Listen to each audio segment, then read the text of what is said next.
my God, so many people. Who's left in the room? Good luck. Yeah. Oh.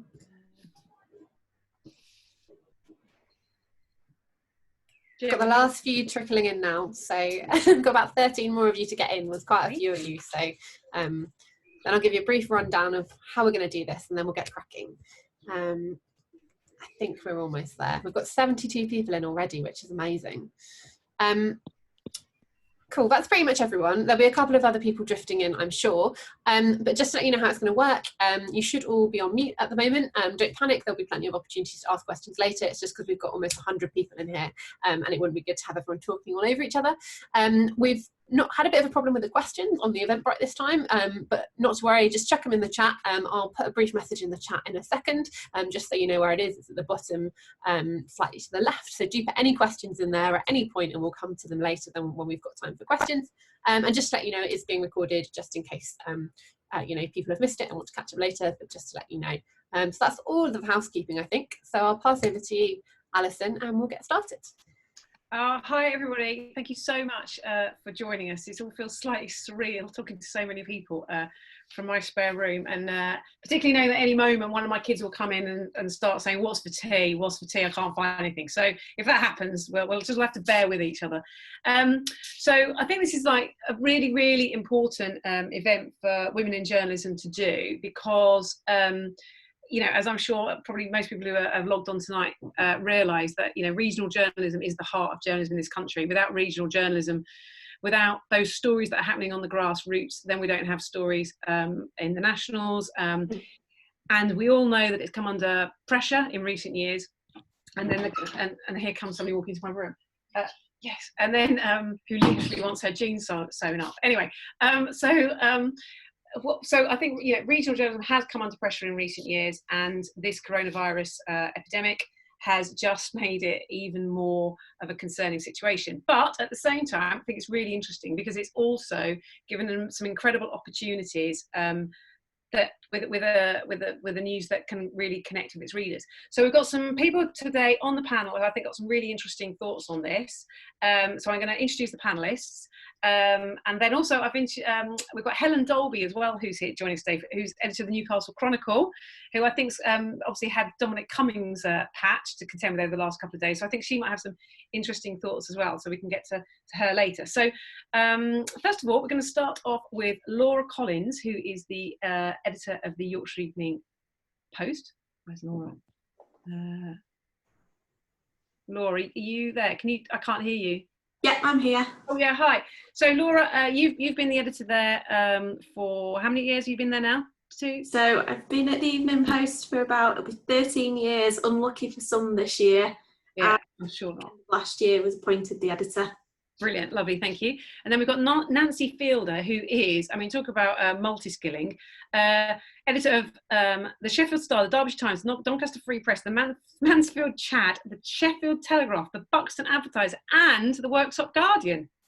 It almost sounds like a raffle when you say it like that. I mean, that is amazing. That's brilliant.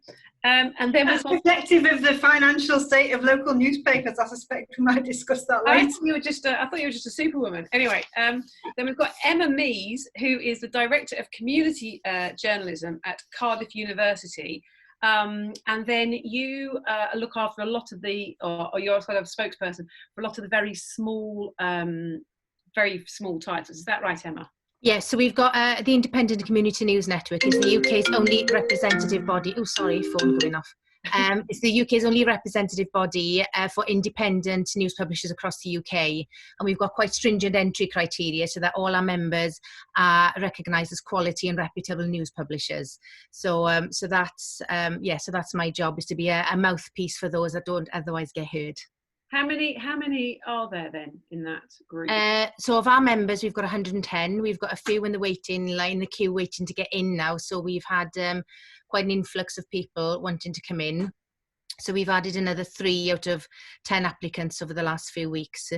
But because we still, we're not going to just allow anybody in if their standards don't kind of come up to us. So we've got two main aims. One is to create more jobs for journalists at a local level, and that's not necessarily about going out and creating loads more news titles. It could be just about ensuring the ones that work in the sector get fairly paid for the work they do. So they might start off without being profitable, without making any money, and it's trying to make them into profitable businesses, and also to make sure the quality and standard of journalism at a local level is as high as it can be. So whatever that entails, whether it's training, networking, supporting, whatever that might be, then we work with people then to try and ensure that the quality and standard. So quite often this be people that are just operating on their own, or just like one or two people in a publication. It can be the biggest part of my job is trying to speak for a unified voice for a very, very diverse sector. So we could have cooperatives, you can have membership models, you can have social enterprises, you can have sole traders, you can have cooperatives of freelancers that work together,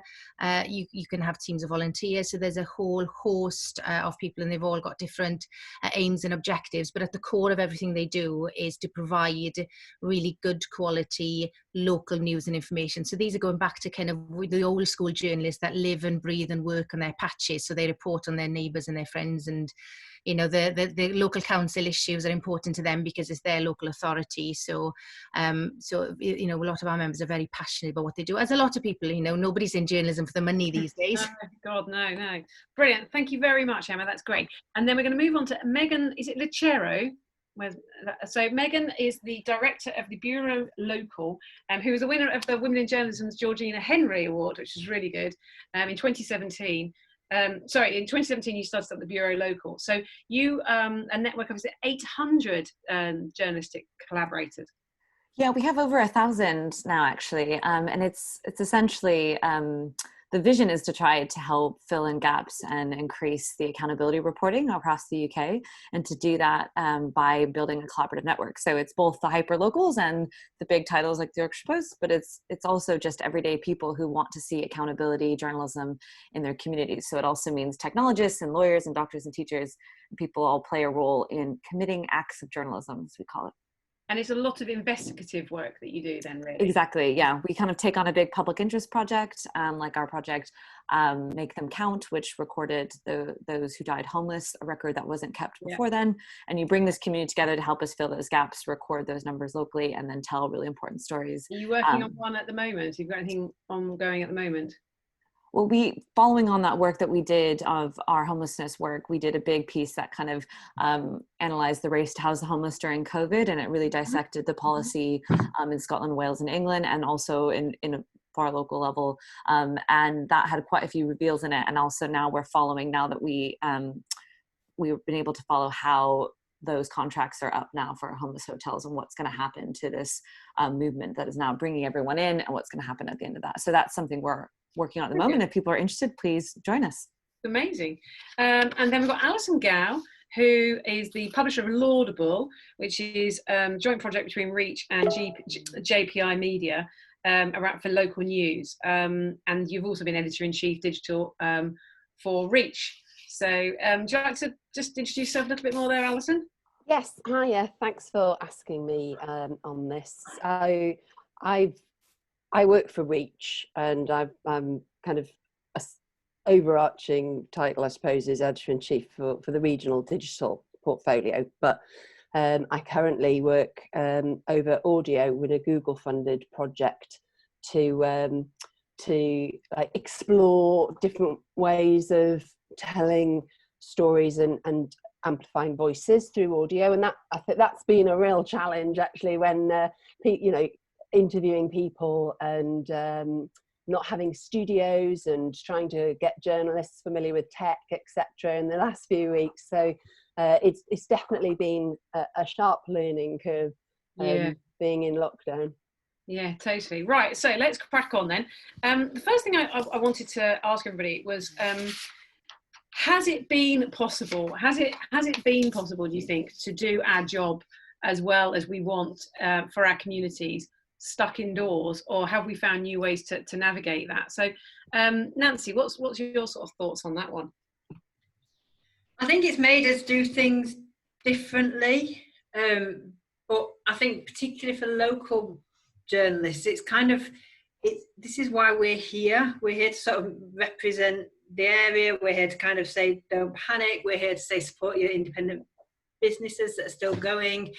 And so I kind of think actually to a large extent it's made us flourish. I'm sure there are things that we would do if we could get out more, but actually the amount of phone calls I've had from sort of people who kind of, the Star is their lifeline, and actually you hear that all the time when we're not in lockdown anyway, the people who kind of take the right change to the newsagents every day, now they can't do that, but there's so much that we're sort of doing differently. We've got we're getting papers out in food bank parcels because we've sort of got some companies who agreed to sponsor that.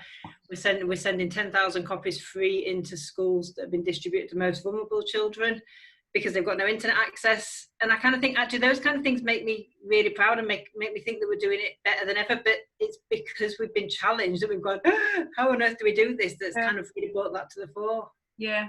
Okay, and Laura, similarly, did you start working from home quite quickly in Leeds? Yeah, so as soon as the announcement was made, what we saw was a lot of our reporters just took their laptops and set up camp at home, and we always had a little bit of a joke to start with about, oh, I really like your lamp, or oh, aren't your curtains really nice? You know, we'd see each other's pets, we'd see each other's children, and I think, you know, what we had to do is, as Nancy touched on, just be incredibly creative with how we're working and what we're doing at the moment.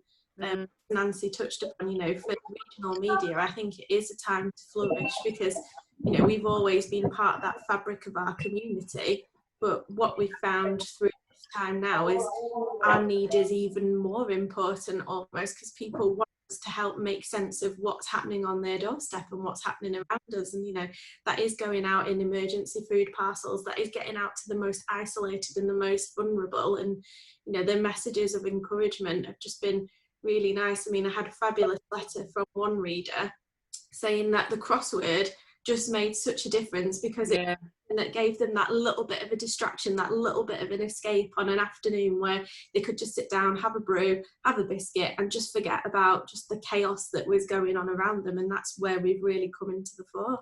I think it's an interesting thing, isn't it? And I think it's made us all understand that our role as producers of news sites, the news obviously is massively important, but it's the other stuff we do as well. It's the entertainment, it's being part of the fabric of their lives, which is so important. And Emma, I'm kind of quite interested with some of the very hyper-local groups that you work with. This really has been a story that people care so much about. But well, it's really brought out the best of us in a country in a way, and the community spirit has been fantastic. I mean, do you feel that's been replicated in the journalism you've seen coming through? Absolutely. So in terms of, you know, they didn't have offices to leave. So in that effect, the pandemic didn't have such a huge impact in terms of offices closing, having to find a new way of working. So they continued with the same way of working. And the biggest issue being is that it's such a direct impact on funding and accessing support for the community, because obviously the whole community was hit, and it's the local businesses, not the big businesses, that tend to fund the smaller ones. And 95% of our members we surveyed last week said they've not had access to a single penny of government money because of the diverse business structures I mentioned. So they can't, you know, because if they're not membership models, they can't benefit from the VAT relief, for example, for e-publishing. 95% haven't had a single penny. Not a single penny. How are they actually, you know, putting food on the table? They're barely not. This is what I am shouting about from the rooftops every single day. So even the government ad campaign, so £35 million, so I submitted 77 of our 110 titles, and you may or may not be surprised to learn that only one got accepted, and that's only because they were a weekly title. So the campaign's only been run with daily or weekly print titles. So if you don't have a daily or a weekly print publication, you can't access the money. So, and the thing is that in most of the communities, they have incredibly high. So when we talk about, this is the one thing I can't stress enough, when we talk about small in terms, we're talking about small in business terms and small in size of teams, but massively huge in terms of reach, impact, engagement. You know, they are incredibly well trusted. They've got so many, you know, people that they know and trust and contacts and everything else. So there are different sets of issues, really. I mean, So if you look at, so Phyllis runs the Edinburgh Reporter, so covers the entire, she's one woman that covers the whole of Edinburgh herself, and still is just going, well, I don't know where I'm going to get any money from. And do you get the impression then that quite a few of these people might just pack it in and try and find work elsewhere? Well, so what they're doing basically is saying, well, if I'm not I can either sit at home without any money, or I can carry on reporting without any money if there's no money coming in anyway. And they have got such a duty and so much trust, and the community puts so much trust in them and rely on them so much that they don't feel they can stop. Where else would they go looking for work? And it's, some people are saying this is, 14 years of my life has gone into this, and for it to disappear. And the pity is that such a small amount of money could keep entire titles going, because they don't have huge overhead. So on average, nearly all our members would survive on, would keep even print titles going in some instances on £2,000 a month. So it's not a huge amount of money. Right. So the grant of 12,000 would keep the entire independent sector going for 6 months. And how long do you think we've got really for some of the money to start rolling back in before we do see those titles closing? It's really hard to tell, because my prediction would be that even when businesses are allowed to start trading again, obviously it's different in England to the rest of the UK, so we're still on full lockdown in Wales. So until those small businesses start getting up and running again, and even when they do, they might not necessarily have the money to then place with advertising. So, we're going to have to start looking at different business models. So those that do rely on membership models, they found that they were getting, for as many as they lost, they were gaining new members as well. So that seems to be working. So but as furlough runs out and people find that their own jobs are at risk, then we just really don't know. But the current kind of advertising model on a very local level, because it's the small businesses that were hardest hit first. And that's who they rely on for their advertising. So, we've always been renowned for being an entrepreneurial, innovative, fast-paced, fast-moving sector. But I fear this might be just a hit too far. And it's just really unfair. We're playing with one arm tied behind our back. It's not a level playing field, it's really not fair. No, and I wanted to go to Georgia Edkins, who's also joined us from the Sunday Mail in Scotland, about whether hasn't Scotland been, I've read somewhere, it's been slightly insulated from some of the hardships that we've had sort of south of the border in terms of both advertising and circulation? I think that the Scottish newspaper industry is struggling at the best of times, to be honest. I think that there are a huge amount of papers in Scotland. So you've not just got the national newspapers like the Scottish Mail on Sunday, which is the Scottish edition of the Mail on Sunday, but you have and like the Daily Record for you guys for Mirror, but you have a lot of regional newspapers as well. So there's kind of the two-tier structure as well, and it kind of I think people are really struggling. But I think that we're doing okay, to be honest. Fingers crossed. I think that we've all been told that we're doing right, but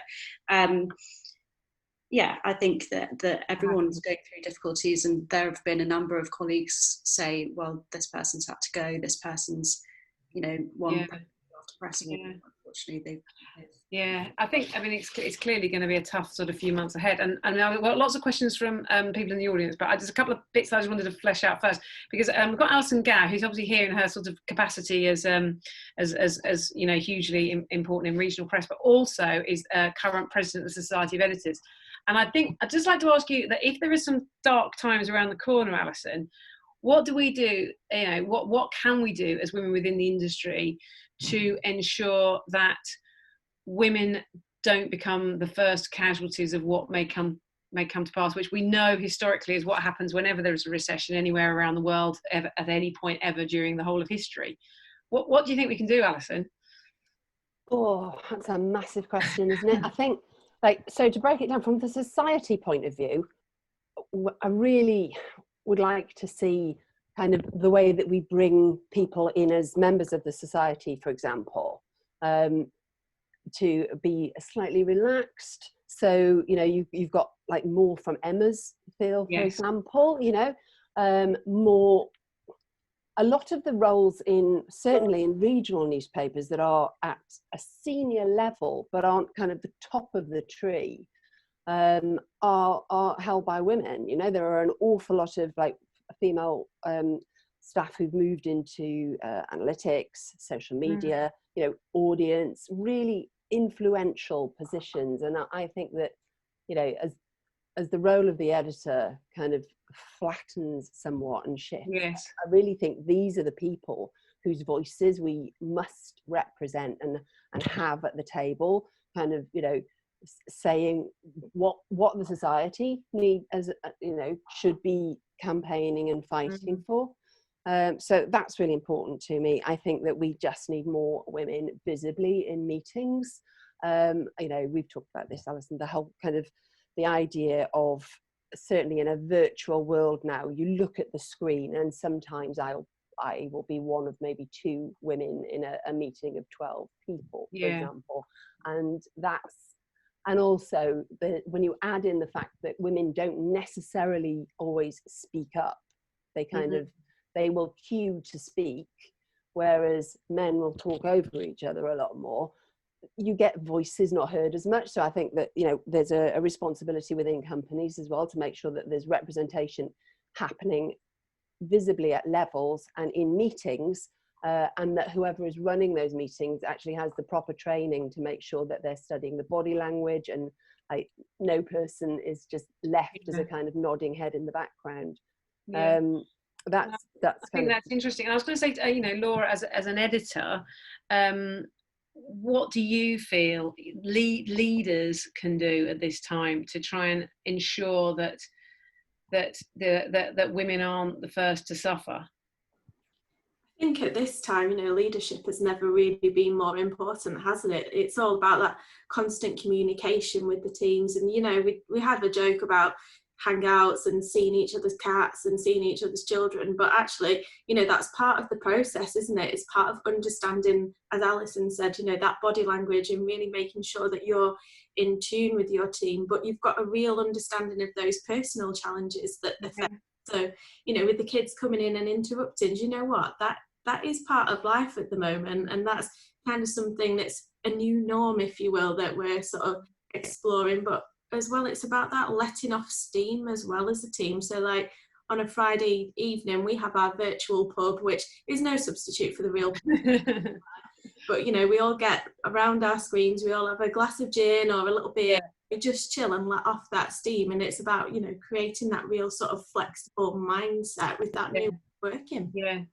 Do you think, though, Nancy, that there are some benefits for you know, in journalism, for a long while there was a real reluctance to embrace flexible working, I think, or home working and all these other things. Do you think, Nancy, that maybe this could be the opportunity where, you know, a whole generation could actually say, oh, you know, maybe this can work? I hope it is. Part of me fears that we'll just fall back into the same old month or a year's time. But I think a lot of it actually comes down to people like us, and I think it's taken me, so I've been editor of the staff for 4 years, but it's actually taken me, at 43, I'm confident enough to say, do you know what, we see sexism all the time and we see racism all the time, and we might not shout it out, we might not be doing enough about it ourselves. And I don't think the change is going to come from men above us. I think it is going to come from people like us taking risks. I was having an argument with my boss just today about the use of the phrase, oh, it's still going to be the best person for the job when you're interviewing. Well, the best person for the job, as far as we all know, are white men, because that's what they've done forever. That's all we've ever seen. So I think actually a lot of it comes down to us growing our own confidence and sort of saying, do you know what, well, I can work with a news editor who does 2 days a week and somebody else picks up 3 days, and I don't mind if they have to finish early. But it does take quite a lot of experience and balls. Well, I think that the concern is, I mean, today is an amazing case in point. We've got loads of, you know, great women who are already engaged and who obviously really care about this as an issue, and it feels, oh, we're all going in the right direction. But then we might become smashed into a massive Great Recession. It's what happens then, isn't it? I mean, and do we, like you say, just go backwards or go backwards and worse? It will be easier to go backwards, won't it? Let's be honest, because it's going to be, and there's always a reason. I mean, the local newspaper industry has been in dire straits for as long as I can remember. There's always been some crisis that stopped us doing things differently. So I think actually we're really going to have to fight if we want it to bring in the changes that we've shown that it could. I mean, I think there is some power in numbers, though, and that is one thing that, you know, you look at all the number of women editors we've got. You know, I wanted to go to Helen Dorby. You're there as well, aren't you, Helen? I just wanted to, like, you've had a really interesting weekend, really, with the whole Dominic Cummings thing, and it's like obviously a big issue for your area. Are you the first woman editor of that title in about a gazillion years or something? I seem to recall. Well, as editor-in-chief I am, although there has been a female editor of the Chronicle, and Alison Hastings was editor of the Chronicle. Do you feel though there is a change now in the number of women reaching senior roles in the regions that wasn't there 5-10 years ago? Definitely. I think as Alison said earlier, that there's a lot of women in very influential senior positions that aren't quite at the top at this moment in time. I'm very proud to have become editor-in-chief in December.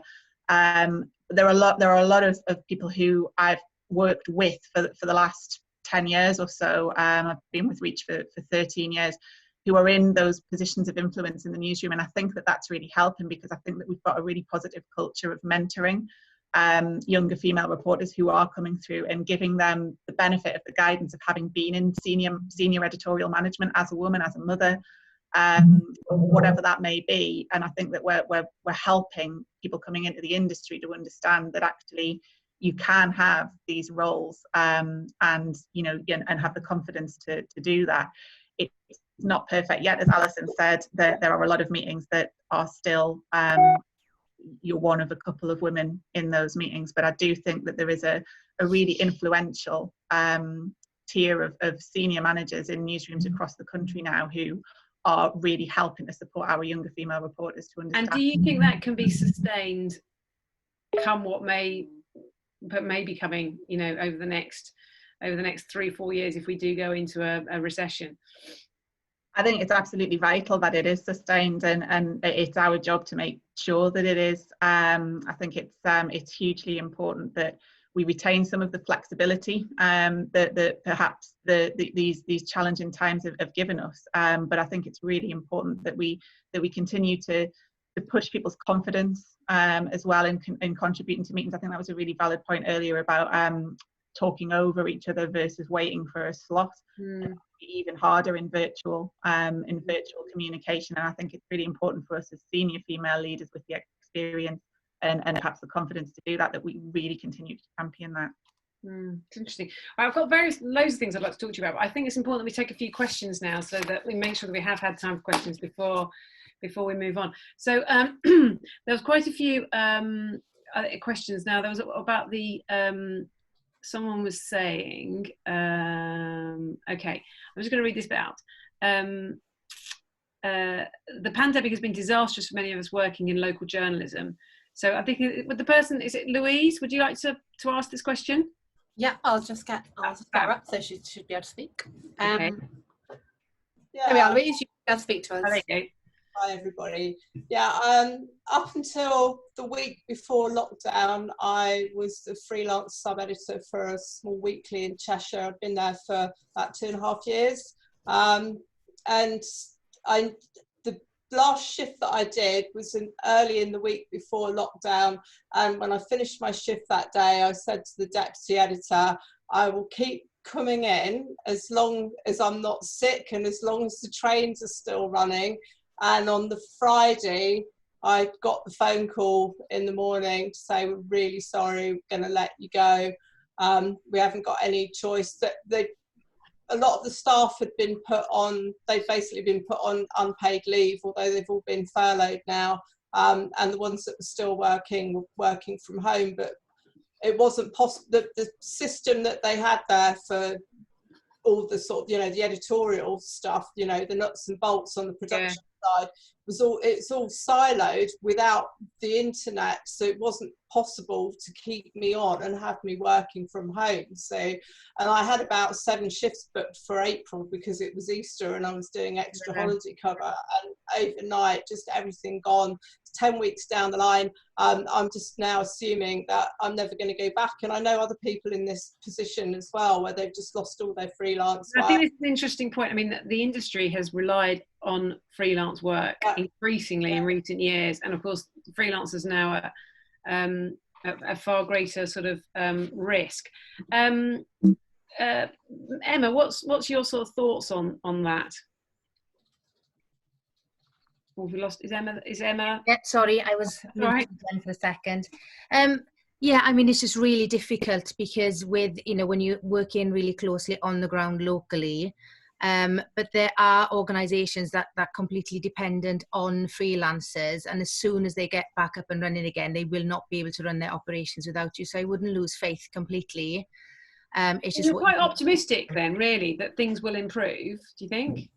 I think I have to be, otherwise I think I'd be such a, you know, sipping Nietzsche in my loft thinking, what is the point? You don't do that anyway. All right. I think, you know, I have to remain optimistic just because I have to, you know, keep knocking on doors and keep, you know, shouting about the value of the sector.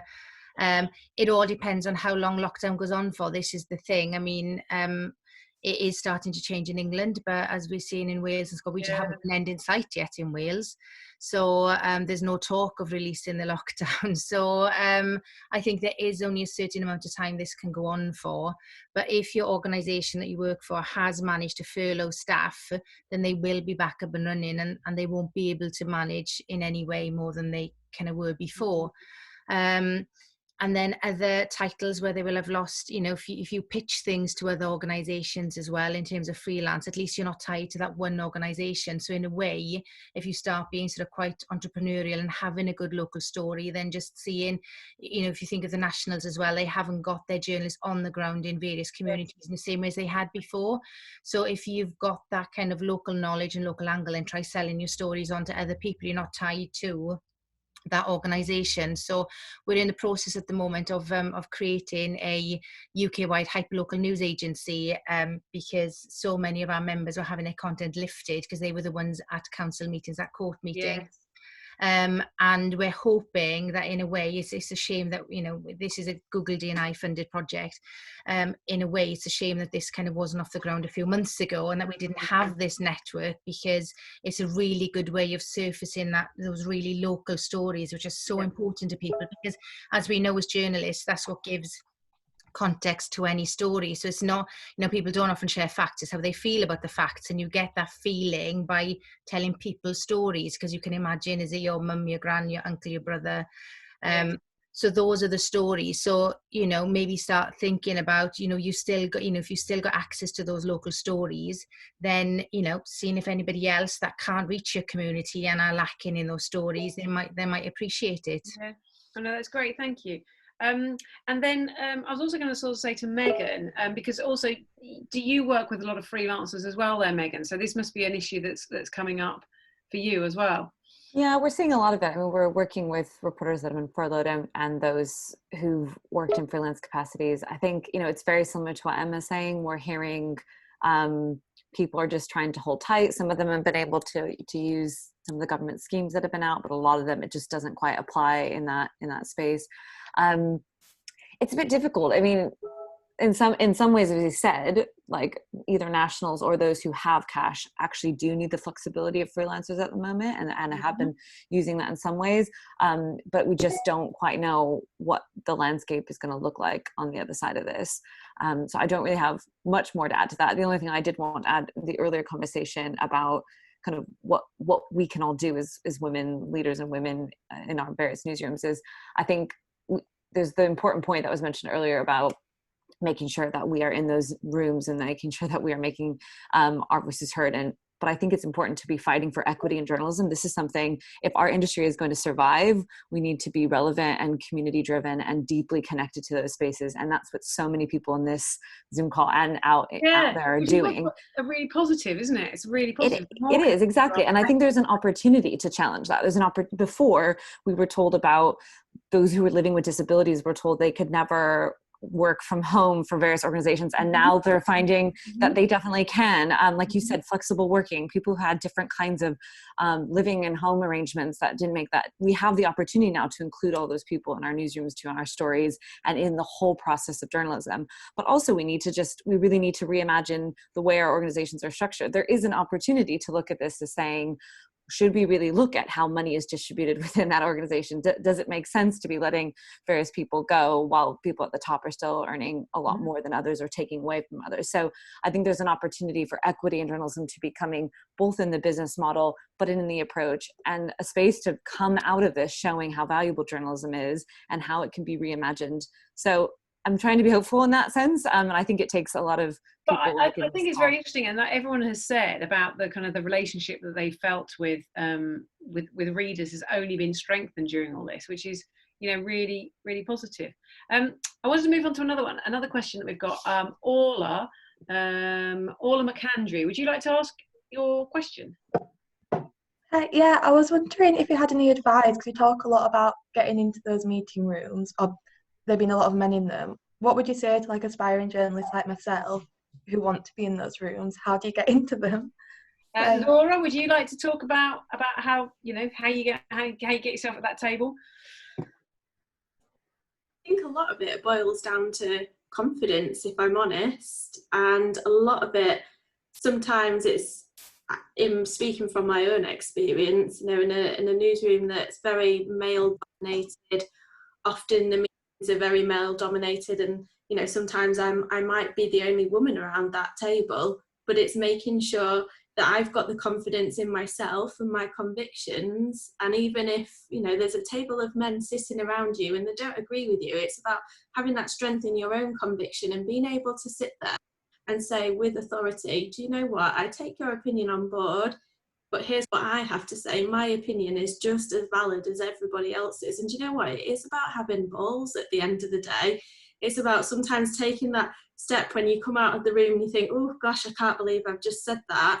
And sort of putting yourself up on a pedestal and going, do you know what? That deserves a real pat on the back that you've done that. And sometimes, you know, it is having that word with yourself in the mirror, or standing like Superman in the toilet before you go in thinking, right, I've got this. It is that confidence at the end of the day. And sometimes, to start off with, you do have to fake it, but then you become more confident in your own abilities then, and you actually start to believe it. And that's when, you know, you are in that room, you think, do you know what, I've blooming earned a place in this room.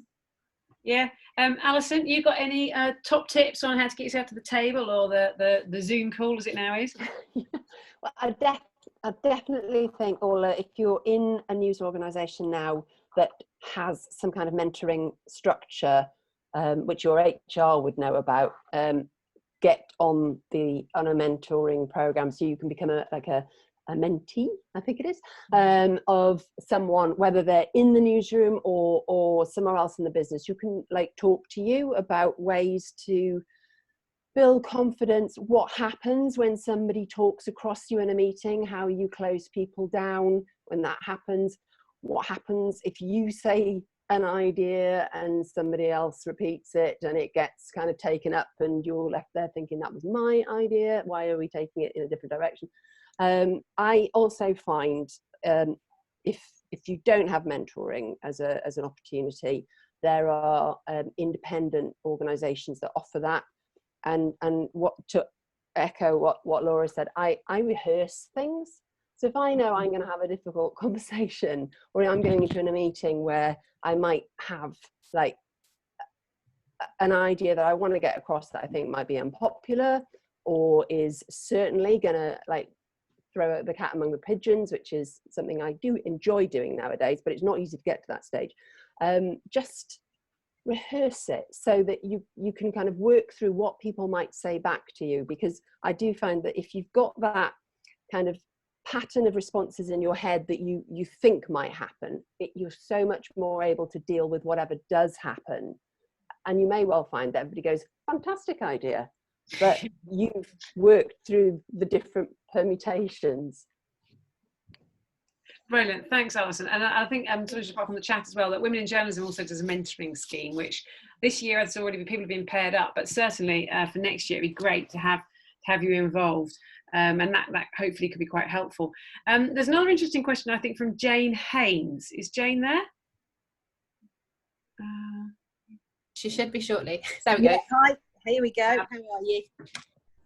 Lovely to see you all. I was just going to ask, for me, what we've got a unique opportunity to do now is to essentially reshape our newsrooms, almost create kind of newsroom 2.0, building on all the kind of community work that we've been doing. And I just wonder how, as women and as the group of people that are here, how we can go about shaping that newsroom to be a better place, both for our readers and for our journalists. Let's take that one to Nancy, I think would be interesting. So Nancy, could you take that up? Yes. Again, I think it's going to be difficult, but I do think it comes down to women at whatever level supporting each other. So what I would have said on the last question was, me and Laura phone each other all the time, going, "You'll never guess who effing said this and effing said that." We call each other down, we go back in there, and we're fine. And that's not officially mentoring, but that's it is. Yeah, it is. Yeah, it's just that solidarity, isn't it? It is. So I think. I mean, it's interesting sitting and listening to sort of really small newspapers, and it kind of makes me think, well, if women were in charge, surely we'd all be supporting each other. We wouldn't be sort of trying to bite off each other's patches, and we'd be trying to help everybody survive, because what we all want at the end of the day is for local journalism to do well and for journalism to thrive. But I think we're quite a long way off that, so I think we are going to have to be very, very determined and do what we can, probably in our own time, to support each other until we can kind of get the structures in place that allow that to thrive. But on that point from the question there as well, about making them making our newsrooms be more rooted in the communities that they're serving, is this an opportunity? I mean, we've seen obviously a lot of cuts in regional papers over recent years, and hubbing and all the rest of it, which has meant that one of the big criticisms of readers quite often is, oh, it's being produced by somebody 30 miles away, they can't even spell the name of my street correctly. That kind of thing happens all the time. Is it going to be possible to root some titles more firmly in their communities? In all honesty, I think that will only be done by having reporters on the ground, and we have got reporters on the ground, but we're not looking at opening new offices. I don't think there's any local newspaper in the country that's going to look at opening new offices in ones we've already pulled out of. I'd be surprised if we had the same amount of local newspaper offices when we come out of lockdown that we had going in. And I think it comes down to the reporters being out there and in the communities, and having enough people on the street. But the financial calculation are tricky ones. So I think we've got to absolutely back. It's funny because we're kind of saying we've got to back people being able to work from home, but what we really need is reporters out there with the contacts and knocking on the doors. And in many cases, there are local newspapers, not one of mine, unfortunately, at this point, where you haven't got anybody sort of lives in that patch who knows that particularly well. And so when they go out, they drive to get there, and that is madness, because you're just not going to get the stories if you have the contact. Yeah. So I think it's something we've really got to look at. But the finances aren't great. We all know this. So I would love to be the one that says, yes, we'll get back into communities, but I think what we've got to do is actually protect the ones we're still in.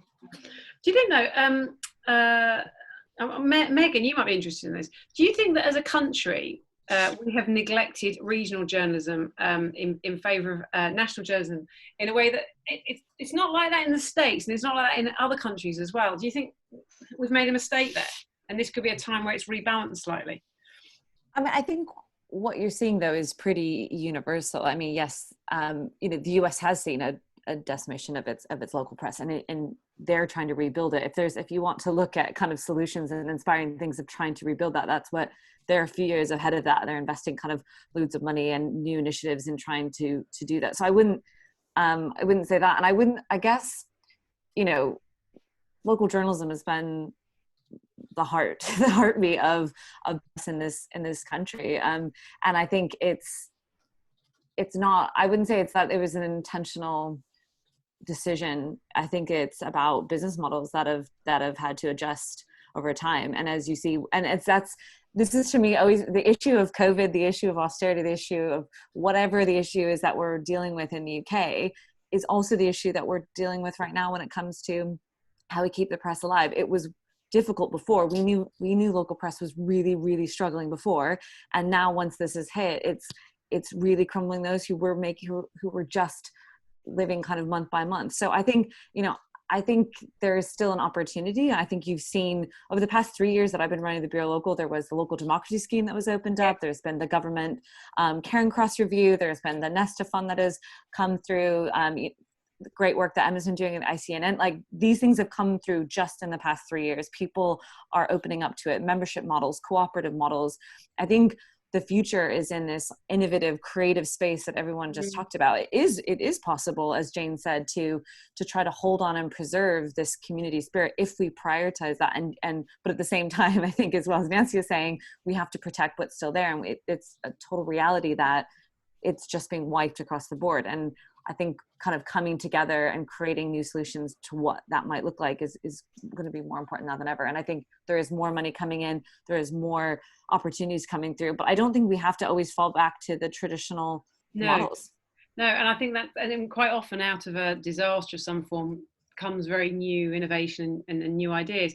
Alison, I think I'll come back to you on that point. I mean, you've worked in quite a lot of innovation projects. Do you think this could be the time where we completely look at the model of journalism in this country and, nationals, regionals, and then obviously more hyperlocals more recently, and think, well, there might be other ways of addressing this? Oh, is Alison there? Or I was on mute. Oh, sorry. Oh God, that's because my cat's shouting in the background. So yeah, I mean, I really, really would love to see innovative solutions that involve us working together. Emma and I have spoken about this in the past, how collaboration, I genuinely think, is the way forward on this. What you run into is the hard commercial facts of people don't, businesses not wanting to share the pie, if you like. And so I think that there's almost two discussions really. There's the, how do we save journalism, and what are the companies that employ the largest amount of journalists?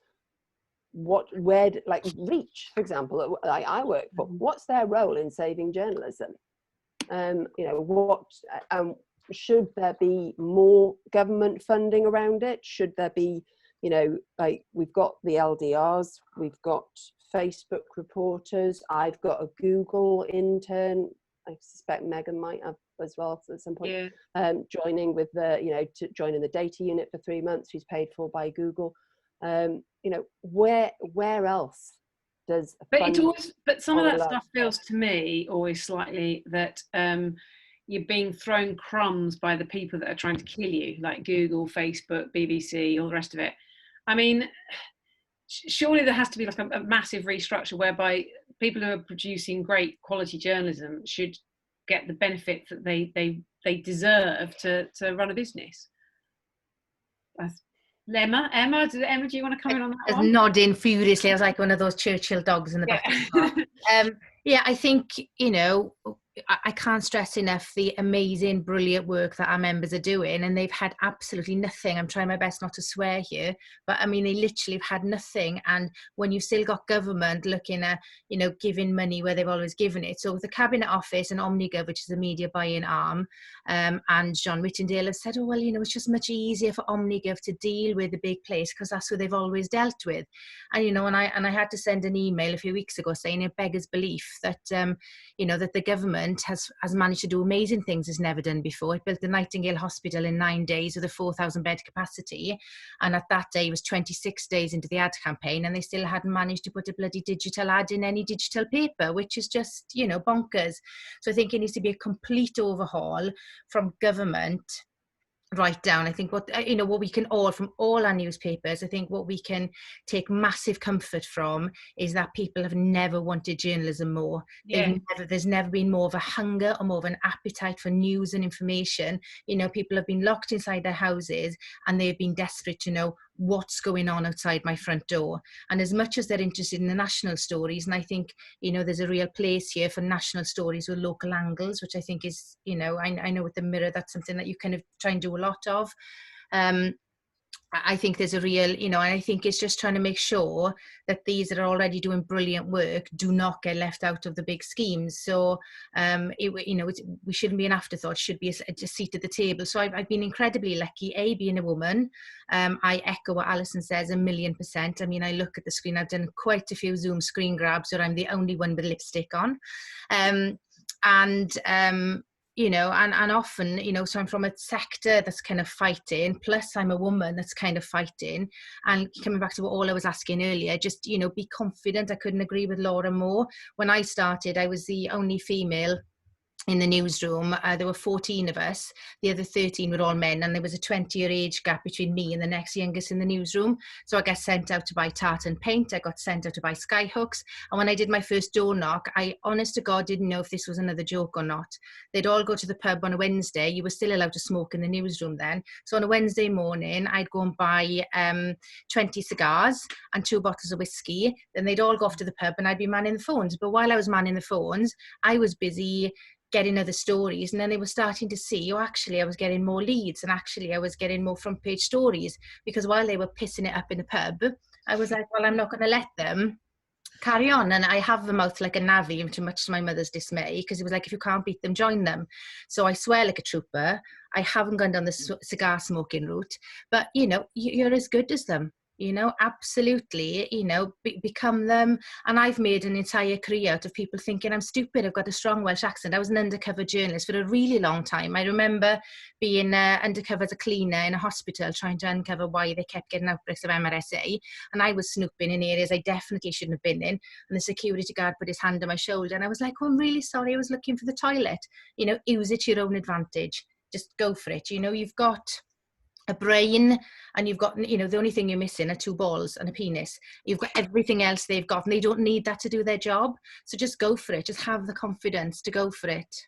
Yeah, thank you so much. Really encouraging words there, Emma. And that point is so key here. People have never wanted journalism as much as they want it now, and particularly they've never wanted as much regional journalism as they wanted now. I mean, going back to Georgia again, I mean, do you feel in some ways, because I know there's a lot of doom and gloom around this whole topic about regional journalism, but do you sort of feel reasons to be cheerful as well? Me? Yes. Georgia. Oh, right. Yes, I do. I think that, I mean, there's all ways that all of us can work together as well. Like there was, in Scotland, we've had this recent story about a Nike conference and the Scottish Government possibly knowing about an outbreak of COVID. There was, I think it was the Sunderland Echo or the Chronicle who had first broken the story about the Nike conference in Sunderland, but we'd totally not known about it. But this conference was in Edinburgh. And then the Sunday Times very well paired these 2 stories up and had an amazing story on Sunday about, Scottish coronavirus spreading over the border, for example. So I think, yeah, it's good to all work together. There is cause for sort of a new way of working, I think.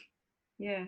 And then I think it'd be just I'd like to just go back to Laura one more time as well about this whole idea about the hunger of people for journalism now, and what we can do to use that to our advantage. We need to be innovative, surely, at this point. What can we do to use that hunger, to retain that hunger, and to transform the industry on the back of that? So I think, you know, our role as the regional media is all about knitting those communities together. And in a time of isolation, it's never been more important. But it's making sure that what we do going forward, we really have our readers and our audience at the heart of everything. So I think, you know, one of the things is certainly making sure that we're in tune with the analytics. I mean, we've got dashboards, data sets at our fingertips where we can find out at the click of a button what stories people are most interested in, where they're coming from, what they're going from. And it would be really remiss of us at this time if we just put all that under the carpet and went with the instinct. You know, we've never been better informed. And if we don't have our readers at the heart of every decision, then do you know what? We may as well just pack up now, quite frankly. You know, they are the most important thing. And I know that you're probably not allowed to say this really, but don't you think women are, I know this is a sweeping generalisation, but I'm going to make it anyway, is that because women tend by nature to be more selfless, they're more prepared to put the reader's needs before their own personal need to get some kind of ego trip out of their journalism. I mean, Nancy, do you feel like that it leads to a different kind of regional reporting when you have women involved in it? Yeah, it definitely does. I think there's no disputing that the sort of genders see things differently. While it's a stereotype, it is largely true. And I think one of the things we've got to kind of look out for going forward, I think this is probably more true in regional journalism than it is in national journalism, is that women, I think your views change as well when you have kids and as you get older, and that's when we really lose a lot of women in local journalism. They kind of go elsewhere to an easier life or a job where they can job share. And I think it's really important that we look for that experience and look for people with different point of views. I mean, just from a financial point of view, it makes no sense that we're not representing the people we're writing about, let alone bringing the communities together. I think there's lots and lots we can do to sort of encourage everybody and to sort of radically shake it up, because something radical has got to shake it up anyway. So it might as well be a positive thing, and sort of working more collaboratively, asking what communities want from us. I don't think papers are very good at asking what readers want from us, because we like to think we know it all. Traditionally, we've been the gatekeepers, haven't we? But I think there's a lot to learn if we just listen more, and women are quite good listeners anyway.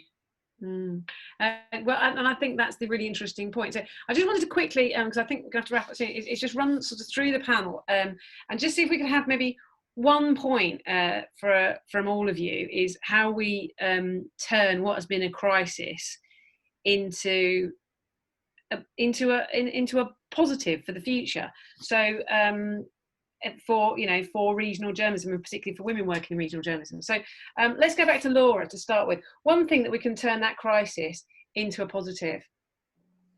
I think it's certainly got to be looking at flexible working. I think there's always been this misconception that as a woman, you've got to be seen to be busy in the office, you've got to be present, you've got to be the one who's there as soon as the doors open, right there till the bitter end. Whereas actually, do you know what this has shown is that's all part of the mindset, and people have really been able to work more flexible than we've ever done before, both men and women, when it comes to looking at childcare.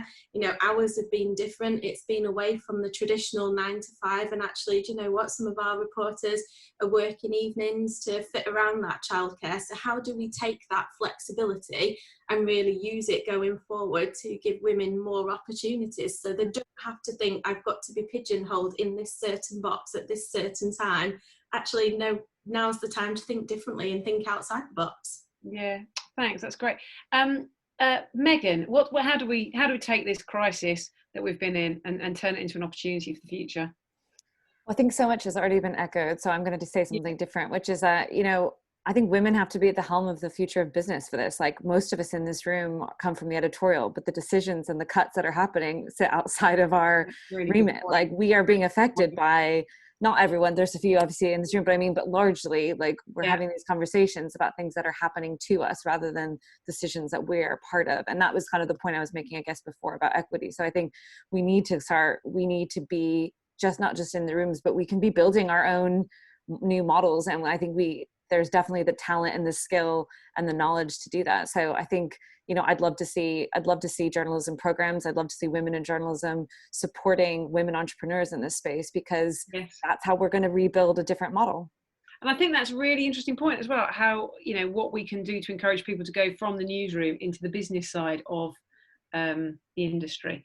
Emma, one thing we can do to take this crisis into a positive, better place. I think so, combining both those things. If you look at our sector, that's what they do already. So they are setting up their own businesses, being entrepreneurial. So if they lost their jobs in mainstream media and then set up their own independent news title. So the biggest struggle for our sector is going to be money. I think what this has done is it's got us a seat at the table. So I do attend the weekly press briefings, which is something that's never happened before.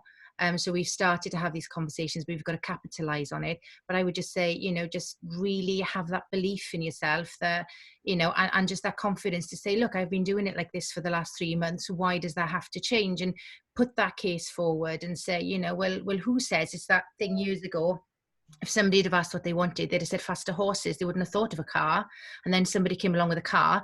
So just, you know, make it work for you. You know, don't let somebody else don't sit there and let somebody else tell you what you have to do. You know, so I'm knocking all these doors now and saying, but why not? You know, I'm the biggest thorn in the government's arse at the moment. Well, not really.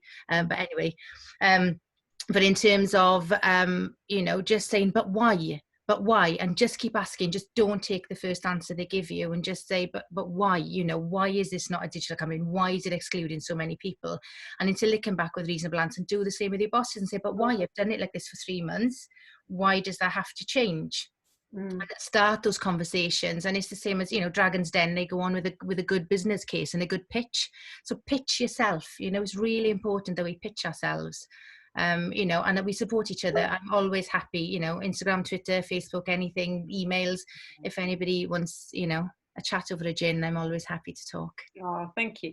And I think, you know, some people are saying in the comments that are coming up, you know, they are very worried in the here and now. They're very worried about not having work to do, you know, to keep them by this month, let alone any longer forward. So, you know, I think we are mindful of that. And you know, coming to you, Nancy, you know, for a lot of people, the corona has been a crisis nationally, but it's been a very personal crisis for them and for their families. But what do you think we can do for those people to try and insulate them from that, and to try and make the future seem a little bit more positive? So I think as an industry as a whole, we've almost been brought to our knees by kind of going, no, it's fine, we do it the way we do it. And I think this really is the opportunity that we will be fools to let go. We've got to take, I mean, we know where we are compared to where we were 20, 30 years ago. And had we had more sort of insight and thought about subscriptions and not giving everything away for free when the internet came along and been a bit more radical then, perhaps we would be in a different place. So I think it is really sort of saying, as an industry, we want to survive and we want to do better.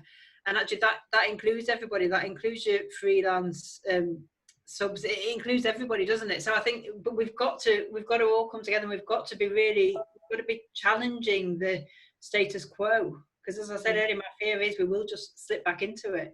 And I think we've got to be really, really brave, and we've got to put our heads above the parapet and say, there are different ways, and there's people in this group who are doing it in a different way. So why are we not listening to them better?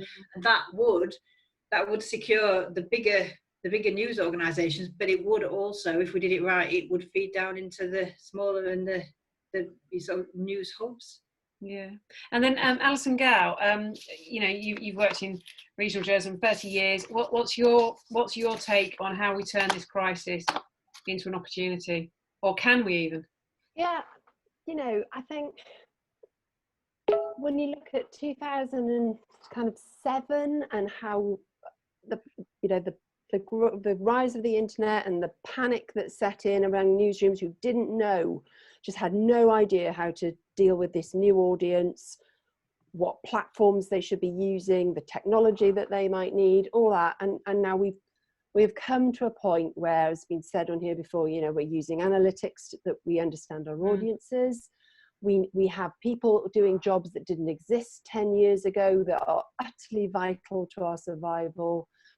We're talking to our communities and hopefully listening to them in more ways than we ever could. And I think that the coronavirus, the lockdown, the way that the country kind of clenched like a fist around kind of what are we going to do, because it's not just journalism that's impacted on this. It's like everybody is asking, what are we going to do?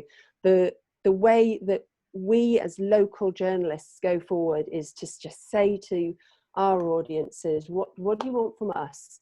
How do we help you?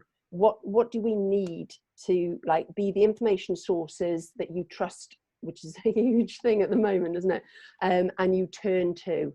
And then alongside that, we need to like look to the hyperlocals and say, if Emma's got like people who are drift net fishing content from them and pulling it onto their other sites, then we have to be better than that. If we're going to be mainstream media versus audience, government, small independents, we're fucked.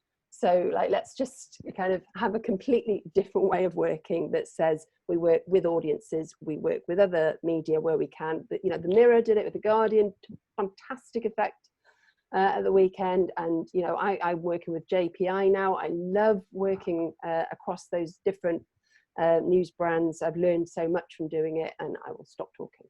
No, that's great. And I think that collaboration point is really interesting. And Kath Viner, the editor of The Guardian, woman, obviously, I just think that women are kind of again, it's a massive sweeping statement, I take that, but they are more inclined to a bit of collaboration. So, we've got a lot of opportunities.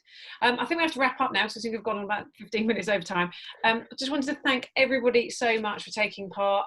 Laura, Nancy, Emma, Georgia, Megan, Alison. Did I think everybody? Thank Eleanor, who's the chair of Women in Journalism, who's here as well. I think has been finding it really, really interesting. And thank you everybody who asked questions. It's been really, really fascinating. And I think there's lots of things that we can perhaps go away, think about, and then maybe we can regroup and maybe in a collaborative way think, okay, how could we support each other, particularly in the regions? And certainly we are very keen within Women in Journalism to really hold our hands up and say that we've been a bit remiss in the regions up until this point. And I think it's partly because we've always thought you had to be physically with somebody to actually talk to them. And again, another learning from this pandemic is actually you don't need to do that at all. And events like this can work really, really well. And hopefully we'll have a lot more of them to come. So we'll be in touch very shortly. So thank you very much all indeed. All right, take care. Just going to let Hilly jump in for a second because I think she wants to actually plug some of the events. But sorry to jump in at the end. Okay. Hilly, you should be able to chat now.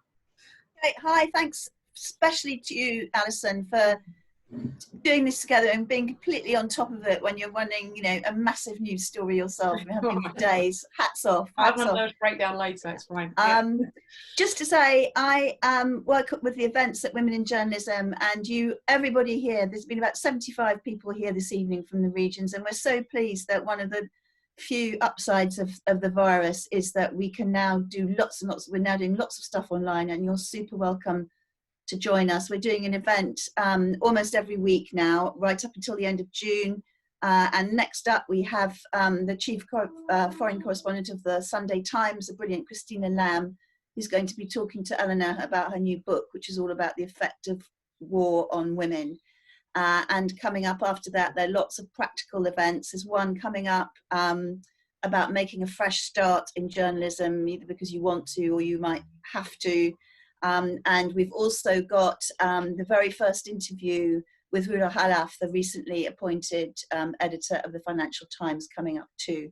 So we're going to email everybody after this and let you know how to join, and very much welcome you to come back again soon. Thank you. Brilliant. Thanks, Hilly. Okay. Thanks so much, everyone. Thank you ever so much. All right, take care, and I'll be in touch soon. All right, see you then. Bye. Bye.